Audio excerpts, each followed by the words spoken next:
ሰላም የግሬድ 11 አግሪካልቸር ዩኒቱን ዛሬ እንጀምራለን። ፔጅ 19 በዚህ ዩኒት ላይ የምናያቸው ኮንቴንቶች ቤዚክ ቶፒኮች ሁለት ናቸው። ሴሪያል ክሮፕ ፕሮዳክሽን እና ፐልስ ክሮፕ ፕሮዳክሽን ይባላሉ። እናም ደግሞ ይሄ ዩኒት ሲያልቅ አቺቭ የምናደርገው ጎል የሚሆነው ምንድነው የሚሆነው? ዲፋይኒንግ ፊልድ ክሮፕስ ሴሪያል ክሮፕስ እና ፐልስ ክሮፕን ዲፋይን ታደርጋላችሁ። አት ዘ ሴም ታይም አይደንቲፋይንግ ዘ ሜጀር ሴሪያል ክሮፕስ ፐልስ ክሮፖችን አይደንቲፋይ ማድረግ ስፔሻሊ እኛ ሀገር ፕሮዲውስ የሚደረጉትን ማለት ነው። እንዲሁም ደግሞ ዩዛቸውን ጥቅማቸውን እና ማኔጅመንታቸውን at the end of the unit ዲስክራይብ ማድረግ ትችላላችሁ። ለርኒንግ አውትካሙ ይሄ ነው።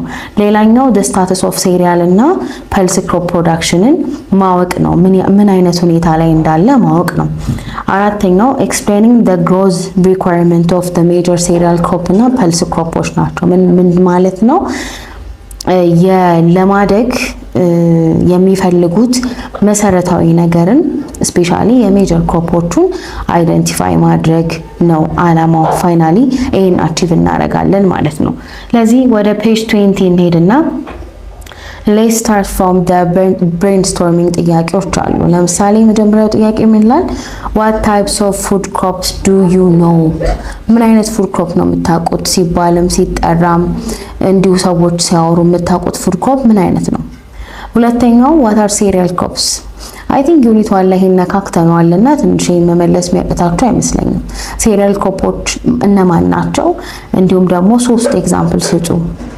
ሪሜምበር የባለፈው ቶፒካችንን። ሌላኛው ሴሪያል ክሮፕስ ፕሮዲውስድ ኢን ዩር ካንትሪ እኛ ሀገር ያሉት እነማን ናቸው? ባለፈው ግሎባሊም በጣም ሜጀር የሆኑ ሴሪያል ክሮፖች አት ዘ ሴም ታይም ደግሞ እኛ ሀገር ላይ ያሉትን ሴሪያል ክሮፖች ሜጀር ሴሪያል ክሮፖችን አይተን ነበር። በስተመጨረሻም what uses of cereal crops do you know apart from their use as food? ለምግብነት ከመጠቀም ውጪ ሌላ የምታውቁት ጥቅማቸው ምንድነው? ይሄንን ካልን ያላችሁን ሪፍሌክሽን ከሰጣችሁ በኋላ ወደ ቶፒኩ እንምጣ ማለት ነው። crop production is influenced by various factors ማለት ጀስት እንዲሁ ስለተፈለገ ብቻ የሚደረግ ነገር ሳይሆን በጣም ብዙ ፋክተሮች አፌክት ያደርጉታል። ልክ እንደ ማንኛውም ነገር ኤክስተርናል ወይ ደግሞ ናቹራል ወይ ደግሞ እንዲሁም ሰው ሰራሽ የሆኑ ፋክተሮች አፌክት ያደርጉታል። some of the factors they are under the farmer's control አንዳንዱ ፋክተሮች፣ ሌሎቹ ግን they cannot be controlled by the farmer። ይሄ ማለት ምን ማለት ነው? አንዳንዱ ናቹራል ነው፣ አንዳንዱ ግን የማን ሜድ የሆኑ ፋክተሮች ናቸው። ክሮፕ ፕሮዳክሽንን አፌክት የሚያደርጉ ፋክተሮች ናቸው። selection of crop site is the principal factor። ክሮፕ ሳይትን አንድ ሌትስ ሴይ ስንዴ ለማምረት ፈለግን እንበልና ለስንዴ የሚያስፈልገውን አይነት መሬት መምረጥ it's በጣም ፕሪንሲፓል ፋክተር። ይሄ ደግሞ ምን ዲተርማይን ያደርጋል? ቤዚካሊ ክሮፕ ፕሮዳክሽን ምርታማነቱን ዲተርማይን ያደርጋል በጣም በብዙ ሁኔታ ማለት ነው። ክሮፕ ሴሌክሽን ክሮፕ ሳይት ብቻ ሳይሆን ደግሞ ክሮፑን ራሱ ሴሌክት ማድረግ፣ ለምሳሌ ያለንን አፈር አስበን ከዛ ለዚህ አፈር የሚስማማው ይሄ ክሮፕ ነው ብሎ መምረጥ በራሱ it requires the knowledge of the crop requirement። ክሮፑ የሚፈልገው ምን እንደሆነ አንድ ሰው ማወቅ ይኖርበታል። አንደኛው ክሮፕ ሳይት ነው፣ ሁለተኛው ደግሞ the crop type። they both need የክሮፑን requirement ማወቅ እውቅና ወይ ደግሞ እውቀት ይፈልጋሉ ማለት ነው። ሌላኛው ፋክተሮች ሶይል ፕሮፐርቲ ናቸው። የሶይል ፕሮፐርቲ ምን አይነት ነው ታውቃላችሁ? ሶይል ቤዚካሊ 3 አይነት ሶይል አለ እንዳለ ሳንድ፣ ሲልት እና ክሌ ነው። ሌላኛው ደግሞ በመሃል ያለው ሶይል ታይፕ ሉም ሶይል ነው። ለዚህ ሶይሉ ምን አይነት ነው ያለው የፈርቲሊቲ መጠኑ ምን ያህል ነው፣ ኒውትሪየንት ምን ያህል ይዟል፣ ምን ያህል ኒውትሪየንት አለው፣ ምን ያህል ኒውትሪየንት አጥሮታል የሚለውን ዲፋይን ማድረግ ይኖርብናል። ሌላኛው ውሃና ሌሎች ግሮስ ፋክተሮች ዲተርማይን ያደርጉታል። ስፔሻሊ ክሮፕ ሳይት ሴሌክት ስናደርግ ማወቅ ያለብን አንደኛ ሶይል ፕሮፐርቲው፣ ሁለተኛ የውሃ አቅርቦት ይኖረናል ወይስ አይኖረንም። ዝናብ ማይኖር ከሆነ you need to make sure that irrigate ማድረግ የምትችሉት መሬት እንደሆነ መስኖ ማዘጋጀት እንደምትችሉ ማወቅ አለባችሁ። ሌላኛው ደግሞ የክሮፕን ሪኳየርመንት ቤዚካሊ ማወቅ ይኖርበታል ማለት ነው አንድ ሰው።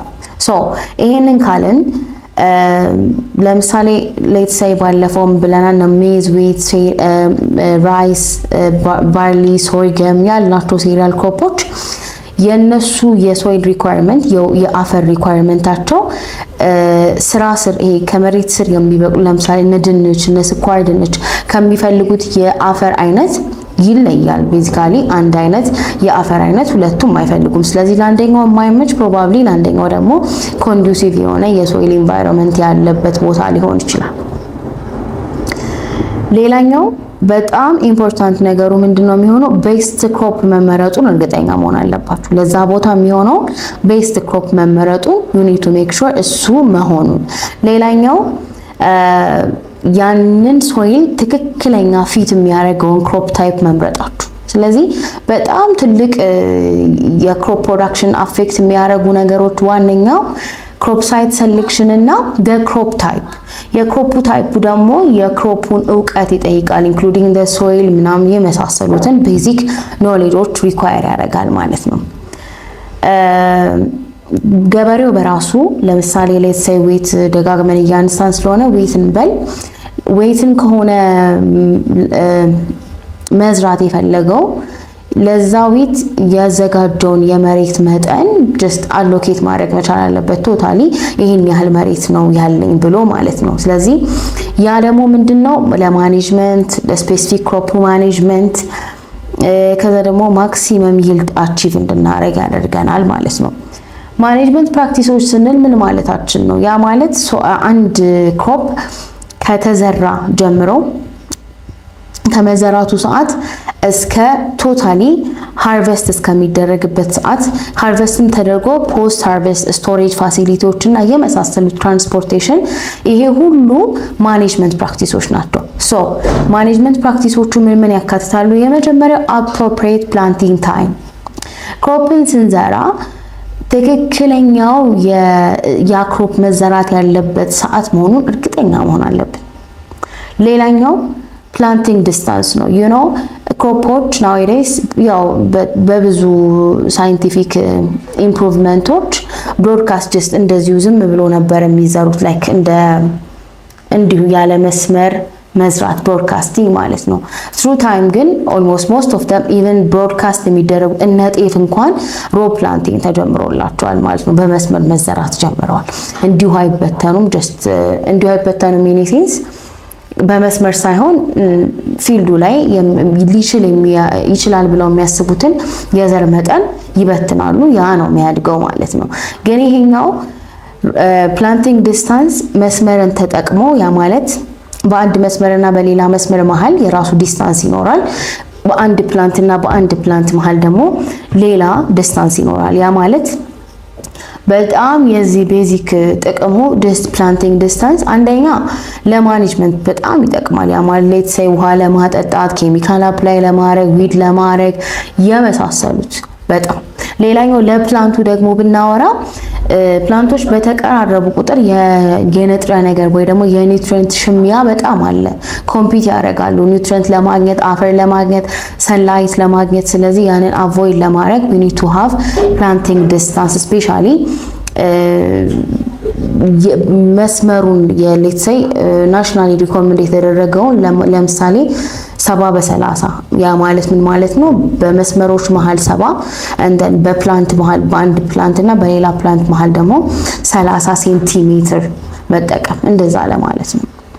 ሌላኛው ፔስት ኮንትሮል ስትራቴጂው በጣም ቆንጆ መሆን አለበት። ፔስቶች ይኖራሉ ኦፍ ኮርስ፣ ግን ያንን ፔስት ኮንትሮል የምናደርግበት ስትራቴጂ ምን አይነት ነው? እሱ በጣም ክሊር መደረግ አለበት፣ መዘጋጀት አለበት። ዲሳይዲንግ ዌን ቱ ሃርቨስት፣ ምክንያቱም the right time ፕላንት መደረጉ ብቻ ሳይሆን the right time ሃርቨስት መደረጉ መታጨዱ ማተር ያደርጋል በጣም። ስለዚህ አንድ ክሮፕ ኤርሊም ሃርቨስት መደረግ የለበትም ሳይደርስ በጊዜ በጣም ከደረሰና ከደረቀና ኦልሞስት ብዙ ነገር ሉዝ ካደረገ በኋላም ሃርቨስት መደረግ የለበትም። ስለዚህ ትክክለኛ የሃርቨስቲንግ ታይሙ መታወቅ ይኖርበታል። ሌላኛው ፖስት ሃርቨስት ማኔጅመንት ነው። ሃርቨስት ከተደረገ በኋላ ስቶር የሚደረግበት መንገድ፣ ትራንስፖርቴሽኑ እንዴት ነው ፋሲሊቴት የሚደረገው፣ እሱን ሁላ ፖስት ሃርቨስት ማኔጅመንት ከታጨደ በኋላ ያለ የማኔጅመንት ፕራክቲስ ማለት ነው። ስለዚህ እነዚህም በሙሉ በጣም ወሳኝ የሆኑ የማኔጅመንት ፕራክቲሶች ናቸው ማለት ነው። ፋርመሩ ሌላኛው የክሮፑን ታይፕ እና አማውንት ኦፍ አግሪካልቸራል ኢንፑትስ ማለት ምን ማለት ነው? ለአንድ መሬት መጠኑን መወሰን አለበት ካልን ለዛ መሬት የሚሆነውን የዘር መጠን ማዘጋጀት ይኖርበታል። ገባችሁ? ትንሽ እየቆየን ስንሄድ እናየዋለን። ሲድሊንግ ሬት ይባላል። ለአንድ ሄክታር ምን ያህል ዘር ቢዘራ ይበቃዋል እንላለን። ስለዚህ የሚበቃው መሬት ከወሰነ በኋላ የሚጠቀመውን መሬት ማለት ነው ሶ ለዛ መሬት የሚሆነውን ደግሞ የዘር መጠን ያዘጋጃል ማለት ነው። ሌላኛው ደግሞ አግሪካልቸራል ኢንፑቶችን ያዘጋጃል። አግሪካልቸራል ኢንፑት ስንል ግብአቶች ለምሳሌ እንደ ፈርቲላይዘር እና ፔስቲሳይድ እና ደግሞ ኢቨን ላይም አድ ማድረግ በጣም አሲዲቲው ከበዛ ላይም አድ ማድረግ ኖራ መጨመር ማለት ነው። በዚህ መልኩ ክሮፕ ታይፑን አት ሴም ታይም ደግሞ ኢንፑቱን መቆጣጠር ይችላል ማለት ነው። ክሮፕ ፕሮዳክሽን ያው እስካሁን ስናወራ አንደርስታንድ እንዳደረጋችሁት በፋርመሩ ብቻ ቁጥጥር ውስጥ መዋል የሚችል ነገር አይደለም። በጣም ብዙ ሌሎች ፋክተሮች አሉ። ለምሳሌ እስካሁን ያላወራ ነው what if unexpected የሆነ ሬንፎል ቢመጣ ዩሲ ደን ያው ብዙ ጊዜ ከሰማችሁ የሜትሮሎጂ መረጃዎች ምናምን ይወጣሉ። በዚህ ጊዜ ያልተጠበቀ ዝናብ ሊኖር ስለሚችል እንዲያነሱ ይባላሉ ገበሬዎች ምናምን። ያ ማለት ያልተጠበቀ ያው ታውቃላችሁ አሁን ያለንበት ስቴጅ ክላይሜት ቼንጅ ያለበት ጊዜ ነው። በጣም ዌዘር ይቀያየራል። ዴይሊ የዌዘር ዳታ ይቀያየራል። ስለዚህ አንኤክስፔክትድ ሬንፎል ሊኖርና ከፋርመሩ ቁጥጥር ውጪ ሊሆን ይችላል ማለት ነው። ከዚህ ውጪ ደግሞ ፋርመሩ ሊቆጣጠረው ማይችል ሌላኛው ሎከስት ኢንቬዥን ነው፣ የአንበጣ መንጋ። ይሄንም ሰምታችሁ ታውቃላችሁ። ኢቭን እዚህ ከተማ ውስጥ እንኳን ብትሆኑ አይ ሪሜምበር የአንበጣ መንጋ ምናምን ሲኖር እንትን ስንል በደንብ ሳይ አስታውሳለሁ። ስለዚህ እንደሱ አይነት ኢንቬዥኖች ደግሞ ምንም ከገበሬው ቁጥጥር ውጪ ናቸው አንለስ ቀድሞ ታውቆ ያለው ምርት ካልተነሳ በስተቀር ምንም ማድረግ አይችልም ገበሬው። ሶ ፔጅ 21 ላይ ያለ ነው 21 ላይ ፊልድ ክሮፕስ ማለት ምን ማለት ነው? አሁን እስካሁን የፕሮዳክሽን ሀስሎችን ያወራ ነው አይደለ? እሺ ክሮፕ ፕሮዳክሽን በጣም ቀላል ነገር አይደለም። ኢት ኒድስ በጣም አፕሮፕሪየት የሆነ የክሮፑን እውቀት አት ዘ ሴም ታይም የአፈሩን የፋሲሊቲዎቹና የመሳሰሉት ማኔጅመንት ፕራክቲሶችን እውቀት የሚፈልግ ነገር ነው ማለት ነው። ሶ when we say field crops እንል ማለታችን ነው they are ክሮፖች ናቸው፣ እህሎች ናቸው ግን grown on wide scale mainly for የhuman food consumption ለምግብነት በዋነኝነት የምንዘራቸው ታይፕ ኦፍ ክሮፖች they are called field crops ይባላሉ ማለት ነው። ፊልድ ክሮፖች ስንል የእህል ዘሮች ማለት ነው። ምን ማለት ነው? አኑዋል ናቸው ስንል በአንድ ሲዝን የሚደርሱ ናቸው። almost all of them በአንድ ሲዝን የሚደርሱልን ክሮፕ ታይፖች ናቸው። ሜጀር ፊልድ ክሮፖች ዋነኛ ፊልድ ክሮፖች በሁለት ይከፈላሉ። የመጀመሪያው ሲሪያል ክሮፕስ ሲሆን ሁለተኛው ደግሞ ፐልስ ክሮፕስ ወይ ደግሞ ሌጊዩምስ። ሲሪያል ክሮፕስ ቻፕተር 1 ነካክተነዋል። የግራስ ካራክተሪስቲክስ ያላቸው ታይፕ ኦፍ ክሮፖች ናቸው። ስታዩቸው ሳር የምታዩ ይመስላችኋል፣ ግን የሳር ፋሚሊ ስለሆኑ ዝርያቸው እንደ ሳር ስለሆነ ሜንሊ የምናሳድጋቸው ለሚበላው ዘራቸው ስንል ነው። ለሚበላ ዘራቸው ስንል የምናሳድጋቸው ታይፕ ኦፍ ክሮፖች ናቸው። ከሎላንድ እስከ ሃይላንድ ይሄ ከባህር ጠለል በላይ እና በታች በጣም ሃይላንድ የምንለው አለ፣ ሎላንድ የምንለው አለ። ሁለቱም ላይ ዲፔንዲንግ ኦን ዘ ክሮፕ ታይፕ መብቀል የሚችሉ ናቸው ማለት ነው። ሲሪያል ክሮፕስ ላስት ታይም ብለናል ሞኖኮትስ ናቸው። when we say monocots የመጀመሪያው ትሩ ሊፍ ሲንግል ሊፍ ነው፣ አንድ ኮትሪደም ብቻ ነው ያላቸው። ስለዚህ we call them monocots እንላቸዋለን። ለዳይኮቶቹ ደግሞ የሁለት ትሩ ሊፍ ነው ያላቸው ማለት ነው። እነዚህ cereal crops they contain carbohydrates, protein, fats and fibers በዋነኝነት የሚይዟቸው የኒውትሪየንት አይነቶች ናቸው እነዚህ። በመቀጠል የምናየው ምንድነው የሚሆነው በቀጣይ ቪዲዮ 5ቱን ሜጀር cereal crops እኛ ሀገር ውስጥ እናያለን ማለት ነው። ባለፈው አውርተን ነበር ራይት ታስታውሳላችሁ? እስቲ ሜጀር cereal crops እነማን ናቸው በእኛ ሀገር ኮንቴክስት እሱን ቀጣይ ቪዲዮ ላይ በደንብ ዲስከስ የምናደርግ ይሆናል። እናንተ ግን አስታውሱና 5ቱን ሜጀር cereal crops ኮሜንት ሴክሽን ላይ ጻፉልኝ። ሰብስክራይብ እያደረጋችሁ ላይክ ሼር እያደረጋችሁ ለብዙ ተማሪዎች እንዲደርስ ምክንያቱም የግሬድ 11 ስለሆነ በደንብ እንድትማሩ እንዲሁም እንድታውቁት ማለት ነው። ለቀጣይ ዓመት ሞር ቀላል እንዲሆንላችሁ በደንብ ቻናሉን ተከታተሉ። አብራችሁኝ ስለቆያችሁ በጣም አመሰግናለሁ። ቴንክ ዩ ሶ ማች